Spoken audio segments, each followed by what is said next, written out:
Wanted to break down TLT ETF and where I'm going with that.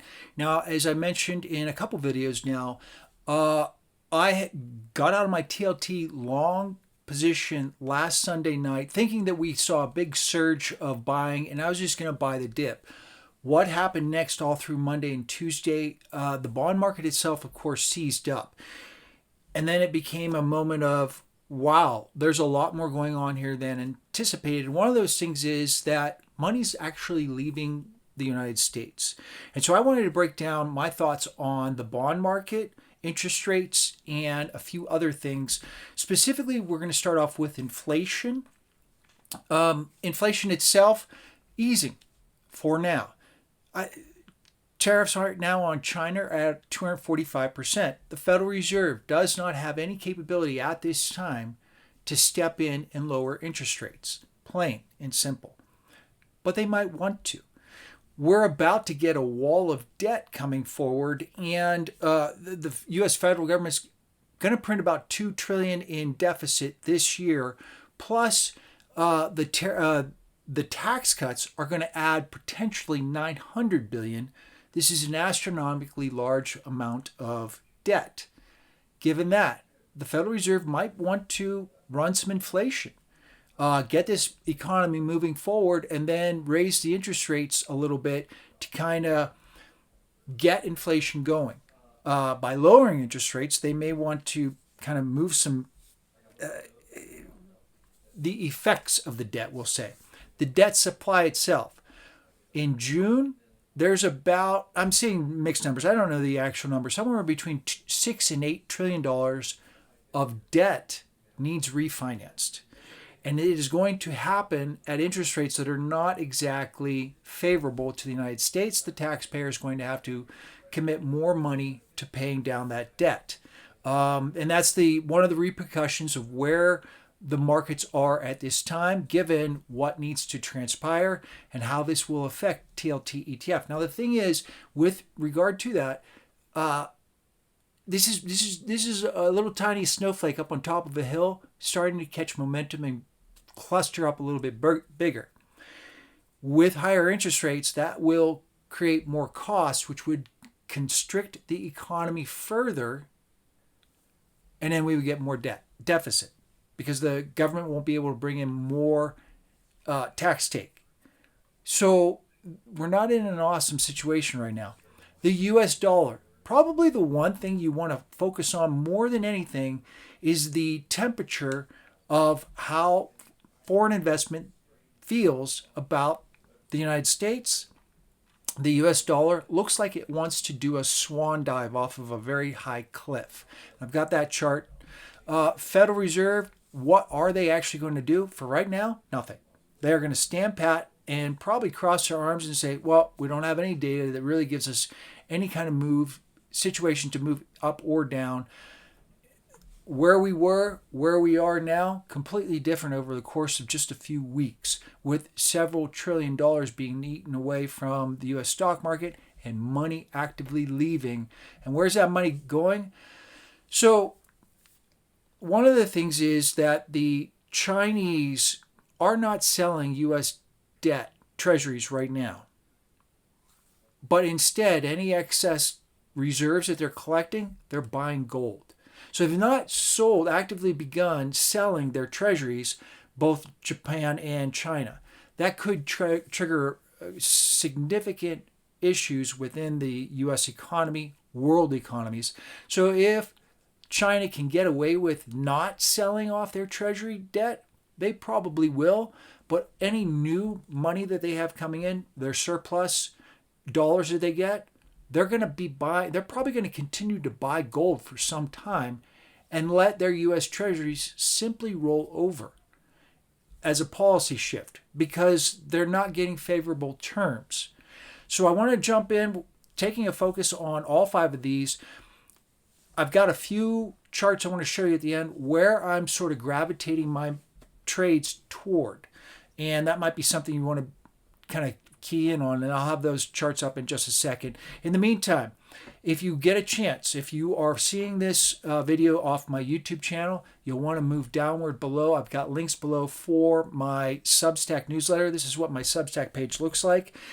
Specifically, here is the chat section, and there's a menu bar at the very top there. The chat, a lot of people have been asking me a lot of questions. I get in there as best I can and answer as much as I can on those. And it's sort of my morning coffee thing, sit down, answer chats. So that's one of the benefits to subscription there. So thanks so much. I showed a chart, what was it, just a couple days ago. My numbers just went through the roof. It's like 65% increase in just 3 or 4 days. SPY ETF. This is the 1 hour chart on SPY ETF. Right now it's a bit flat. One of the things I want to point out, on February 19th, 18th or 19th, I know QQQ ETF and SPY ETF, they were 18 and 19. I don't remember which one respectively was first, but that was the peak. Since then, 19.3% decline for SPY ETF. QQQ ETF was far greater. And, we might bounce a little bit from here. But I think that is just, as one person put in one of my comment sections, dead cat bounce. Because, again, while money is moving out of the United States, new money is not moving into the United States and preferring other areas. So we are seeing some exodus. We're seeing the US dollar not being supported, other currencies moving higher. This will perpetuate, and because of that, you're going to see economic growth restricted here in the United States. From that, you will see other countries outperforming the United States. They simply have better terms, more predictability, if nothing else. That alone, one of the things you're looking for in any business who's going to sit there and say, okay, given the conditions we are right now, what can we predict in the future? Should we move forward with these bullet points? Well, in the United States, we have near zero predictability. I think tariffs are at 245%. 19.3% decline. This kind of encapsulates it. But here's the thing with SPY ETF that I believe is probably forthcoming here in the United States. If we look right around 2022, 2023, we can see some lows there. I think we're halfway. That 19.3%, I think, is halfway to the decline we will see. Easily, I think we can see 35, 40, 45, 50% decline overall from the peak just in February.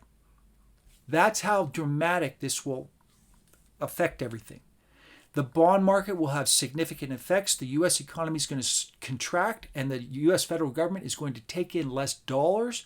And because of that, the deficit will be higher, and the supply of debt will increase, and interest rates will have to go higher. TLT ETF, start thinking in terms of printing in the 60s. Here's a good look at it. Now, this is TLT ETF. This is the 1 hour bar chart. I nearly nailed the top of this. I could have gotten out on Friday, but I was like, oh, let me wait for the weekend. And then over the weekend, I sat there and I started asking the question, what's going on here? And having that weekend to kind of think things through, I started looking at some videos. And that's when I pulled the trigger Sunday evening. I said, I just want to get out. Because I believed that TLT ETF had surged so high, so fast, that we'd see a rebound and I'd be able to get out at 87.5 again. So I looked at it as sort of a no-brainer. I did not see the bond market seizing up as it did in the pure rapid pace. The other thing that I've always been saying in my videos over the past several weeks and months is that I'm very concerned about the amount of debt that's going to hit the United States. That $8 trillion hits in June, and the federal government's going to have to refinance that in less favorable terms, which means more money. It's going to have to commit toward interest payments. To kind of break this down, if we go backwards to 2023, you can see TLT ETF hit roughly around 77.50. I think we go sub that. 75, 72 half, 70, printing 67 half, I would not be shocked. If I were to be a time traveler and come back and tell myself, yeah, you printed in the 50s, I wouldn't be shocked. This is the time to make money in the stock market, and you need to open up your minds regarding the potentiality of what's going on here. The tariffs are so destructive and dramatic, and the ripple effects that push through the economic system, the financial system, will be drastic. Money is no longer actively flowing into the United States, but instead moving out of the United States. Investors who have been holding on to treasuries are not going to be rolling them over. So citizens within the United States, which is 77.5% of the debt is owned by the U.S., individuals here in the United States, 22.5% is held by foreigners. The U.S. citizens are going to have to step forward and take positions on that debt, which means they're not going to be able to invest in other things. So there's a substitution going on there, and the price will have to be lower in order to lure in investors. Simultaneously, the other thing that's going to happen is, because of that, other businesses are going to have to raise interest rates themselves. That it's going to be a competition, price moving lower and lower between businesses, mortgages, car loans, investors into car loans, versus the U.S. federal government. And as foreigners no longer pour money into that as a pool, a collective pool, citizens within the United States have to make up the difference. The economy itself is going to continue to contract. The stock market will continue to move lower. And that's actually going to pull people out of stocks traveling into bonds, because they're going to be able to get that guaranteed interest rate versus moves lower in the stock market. Simultaneously, another factor that's going to sort of creep in is, as the deficit grows more and more, the United States' credit rating will decline more and more, or potential credit rating decline more and more. And because of that, this will continue to perpetuate itself. Interest rates will just go higher and higher as TLT ETF or bond prices move lower. Now, TLT ETF, of course, is 20 and 30 on the U.S. Treasuries. It's the preferred one I look at. I also look at the U.S. 10-year Treasury yield as that's the benchmark for investment rates. Popped up a little bit today that U.S. 10, this is a look all the way back to 2020.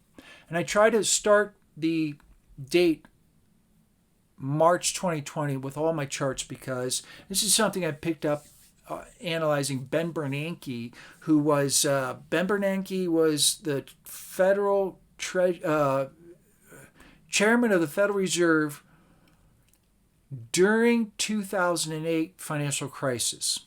And he didn't stay too long. I think he had it. He was just like, I'm done. He came from Princeton University, went into there, and then has since then gone into public affairs, private affairs. U.S. 10-year Treasury, I think we easily clear 5%. Easily. There's nothing going forward progressively within the United States to grow this economy, to spur consumption, which is the basis of the U.S. economy. And in fact, the absolute opposite is occurring. Now, inflation. One of the bullet points I put it up first, core CPI, of course, has actually fallen quite nicely. So this would give the Federal Reserve the opportunity to say, hey, check that out. This information is all obsolete. So if you keyed in on that at any point, at this point moving forward, it's obsolete information. Now I wanted to kind of break this down. I went to Shein, and the 245, I know it is 245% tariffs, I know is on specific items, not across the board for all items versus China. I don't know what they are. But I do know that 245% is about the most ridiculous thing possible. In this particular example, I found myself a nice bomber jacket.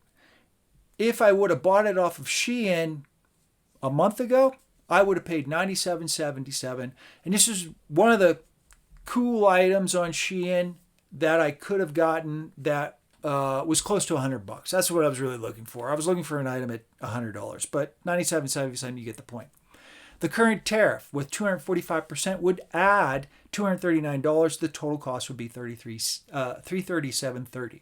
Should be an extra zero there.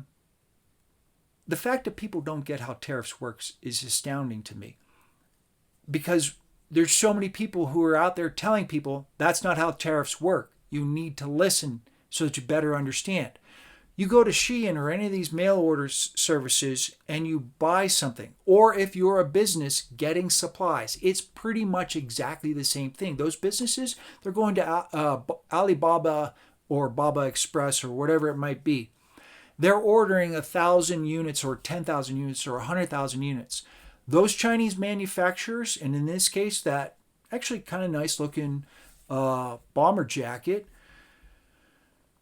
will sell you that, put it in a package, and mail it to you. And as soon as it hits the shores of the United States of America, the Department of Homeland Security versus ICE, Immigrations Customs Enforcement, they're going to send you a letter saying, yeah, you owe $239.53. When you pay that, we'll go ahead and allow this to move forward. Shein, you hit the trigger at $97.77, and they packaged it and mailed it. The next step is, and this works for every single company out there who's having to buy cups or plates or whatever they need to manufacture. When it hits the shores of the United States of America, the United States of America is going to say, yeah, that's what you owe.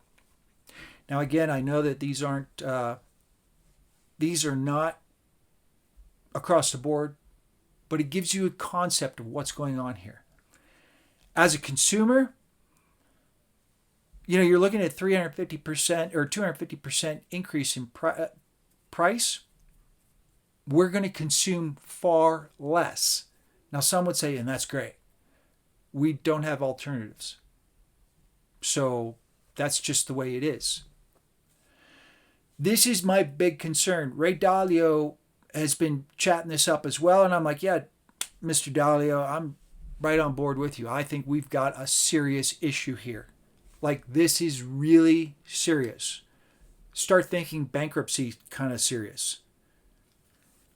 That there's a wall of debt that needs to be refinanced.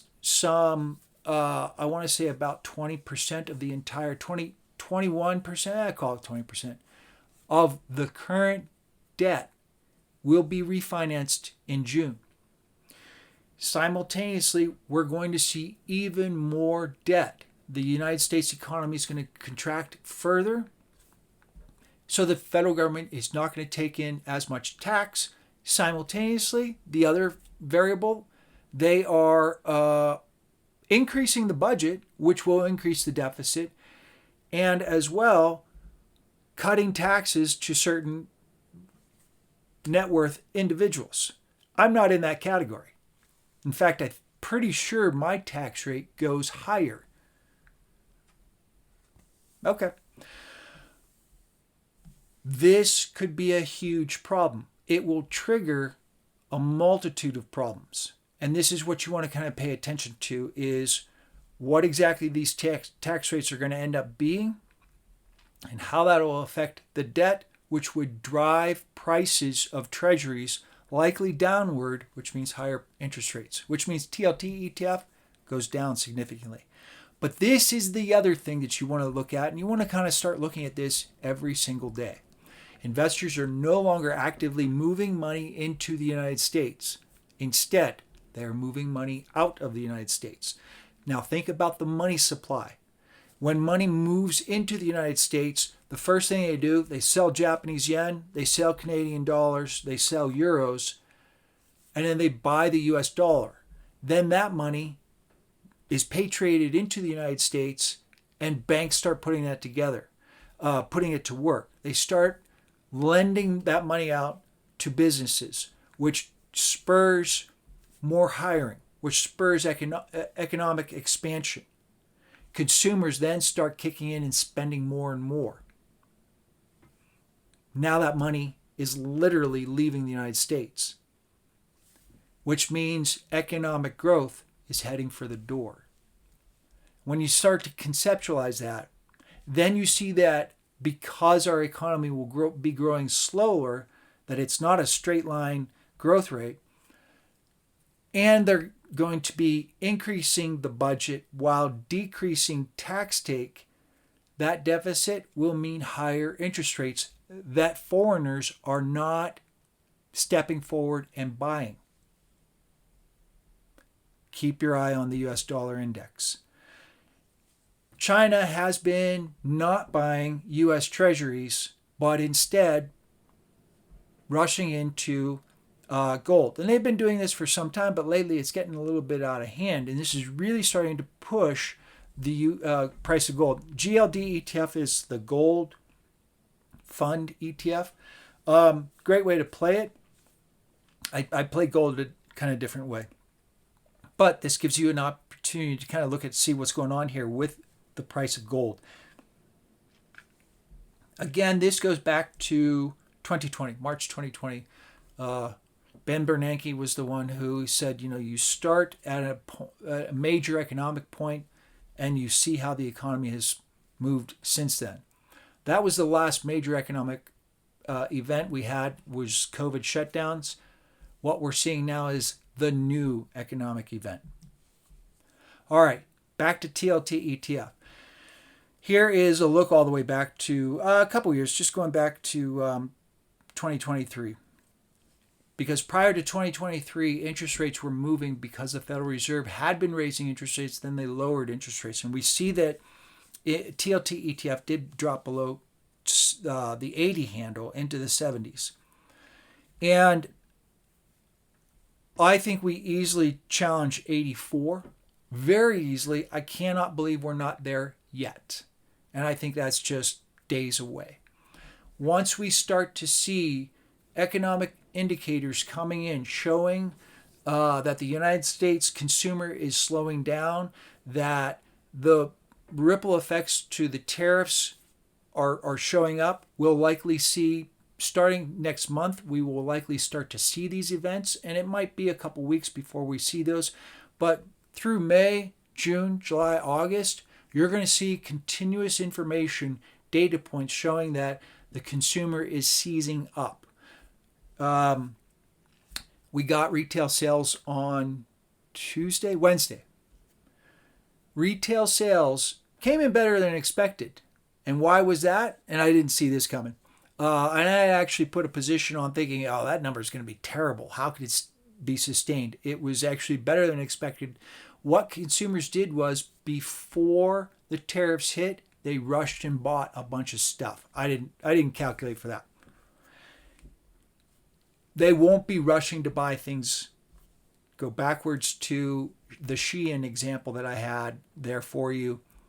That seizes up. So retail sales are going to start dropping. You'll see corporations like Walmart. Now, we just got the print on University of Michigan sentiment last week, second worst number since 1980. The consumer will seize up expenditures. That will seize up revenue for the United States corporations. We're getting backlash. Next Tuesday, is it Tuesday? We get Tesla's earnings report. And Tesla could easily tell us, hey, they didn't, I think I looked at their numbers, and I think they're looking for 21.x billion in revenue for the quarter. I would not be surprised if they didn't hit 20. If they hit like 15, 16, 17 billion, like a significant move lower on the revenue, that would be very detrimental to the price of Tesla stock. That's also a lot of, like, Canadians themselves across the board are basically like, yeah, I'll pay any amount of money for any product as long as it's not made in the United States of America. I mean, they are just standing their ground, and good for you. Uh, you're going to see U.S. corporations, Walmart, go back, I think it was February. Walmart said immediately after we got the last University of Michigan's consumer sentiment number, I think we got that on a Friday. Then the next, like 2 days later, we got Walmart's earnings, and they said, yeah, the consumer, not looking good. And Walmart's stock sold off massively on those two events that they reiterated themselves. Now what's going to happen? Walmart's probably going to guide very poorly, and that's next month. I think they print again. I think that was February, March, April, May. So it'll be next month that we get their report from them. Target, expectations, the boycott from Target, they're expecting like 6% decline, which means the economy we're going to start seeing those data points, which means the stock market is going to sell off, which means the bond market is going to be sitting there saying, the bond market, it won't be the rush into treasuries like it was before. Look at the dollar. Put these pieces together. Look at the bigger picture. Don't sit there and say, well, my technical analysis says that we bounce off this number. Any bounces are going to be blown through. TBT ETF. Here's one you can kind of consider as an alternative. This is the inverse. And I put out a video a couple days ago, 2 weeks ago. Inverse bond ETFs. TBT is the one I like the most. It's 2x. There's one that's 1x. TBT is 2x. Then there's a third that is 3x. So if bond prices move lower, TBT would move theoretically higher, 2x. And I expect bond prices to move lower and interest rates move higher, and therefore TBT will spike upward. And I'm continually getting in and out. I'm looking for a big jump above the 88 into the 90 area here pretty soon. 38 into the 40 area on this one. I think TBT ETF spikes higher, settles out, moves a little bit lower, spikes higher again. That it's just going to be a staircase with big spurts. And this is one of the things, again, I just did that video a couple weeks ago on the inverse bond ETFs and how this is something you should be considering. This is where I'm moving into. But the dollar falling down. Now, I'm a former FX hedge fund manager, so I trade foreign exchange a little bit different. But here's one that I like, UDN ETF. UDN ETF is the inverse dollar. And I think the UDN symbol stands for United States dollar negative. So as the dollar moves lower, UDN ETF would move higher. We have been seeing that the US dollar is moving lower, and as you can see, UDN ETF is moving higher. You can trade options on this, and I'm somehow figuring out a wall, maybe 3, 4, 6 months out, of buying a bunch of these options, just throw them in the background, look at it from time to time with the expectation, and I'll probably push some size into this, with the expectation that the United States dollar plummets at some point. We're seeing some support, and I'd say within the this is April, next 2 weeks, we see that support get blown out. And UDN ETF would spike higher, and I'm trying to figure out a trade to kind of go into this. I know trading is down in stock markets for Friday, Good Friday. We've got a 3-day holiday, and I'm probably going to just continue looking at charts and kind of figuring some things out. But one of the things I'm likely to do is look at this UDN ETF because of how it would move relative to FX currency trading that I would do in other areas in other ways.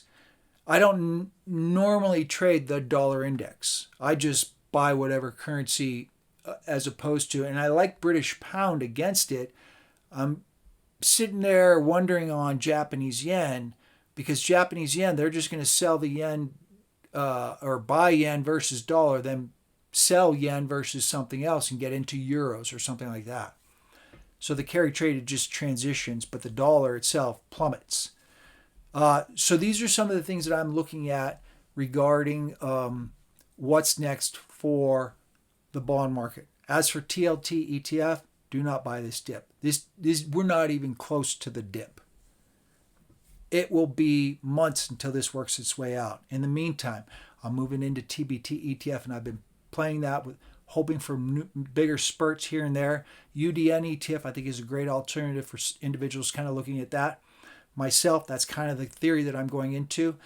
I am playing the moves in these treasuries and the dollar more so than I am looking to wait for some foundation in stocks and then get into those, because we're a long way away from, okay, all the dust is settled, and from here the economy will grow. I don't see that happening for months, quarters, maybe a couple years. It's going to take some time. In the meantime, those other commodities, as money shifts, UDN ETF, that's a specific one that I like a lot because of the concept. That's what I'm looking to do myself right now. For those of you who are finding me on my YouTube channel, links are down below for my Substack for this to get an email on these videos, as well as my detailed analysis and some of the trades I'm doing, and access to chat. Make sure to hit those likes and follow buttons. Appreciate the support. We'll see you in the next video.